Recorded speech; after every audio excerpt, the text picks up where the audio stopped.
রাজ্যসভার ভোটে cross voting ইস্যুতে জাতীয় রাজনীতিতে ছড়ালো উত্তাপ। দলের বিরুদ্ধে গিয়ে রাজ্যসভা নির্বাচনে বিজেপি সমর্থিত প্রার্থীকে ভোটদান। ওড়িশায় 3 বিধায়ককে দল থেকে বহিষ্কার করল কংগ্রেস। রাজ্যসভার ভোটে 3 কংগ্রেসি বিধায়ককে ক্রস ভোটিংয়ে জড়িত থাকার অভিযোগে চিহ্নিত করে দল থেকে বহিষ্কার করা হয়েছে। বহিষ্কৃত 3 বিধায়ক হলেন দাশরথী গোমাঙ্ক রমেশ এবং সোফিয়া ফিরদৌস।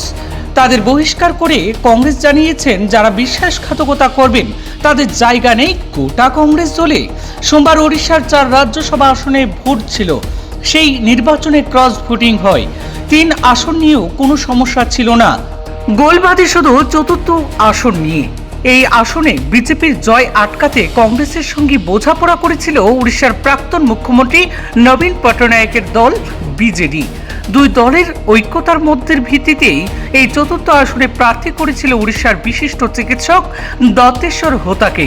বিজেপি প্রার্থী করেছিল প্রাক্তন কেন্দ্রীয় মন্ত্রী তথা শিল্পপতি দিলীপ রায়কে।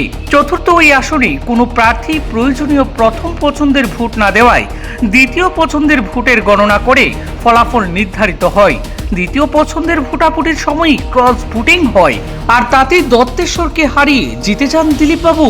প্রসঙ্গত, ভোটের আগেই দল ভাঙার আশঙ্কায় ওড়িশায় কংগ্রেসের 14 জন বিধায়কের মধ্যে 8 জনকে বেঙ্গালুরুতে পাঠানো হয়েছিল।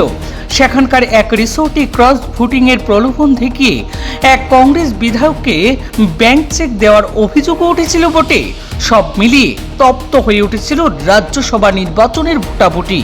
কংগ্রেস এবং বিজেপি আশা করেছিল ক্রস ভোটিং আটকানো সম্ভব হবে, যদিও শেষ পর্যন্ত তা শেষ রক্ষা করা হয়নি।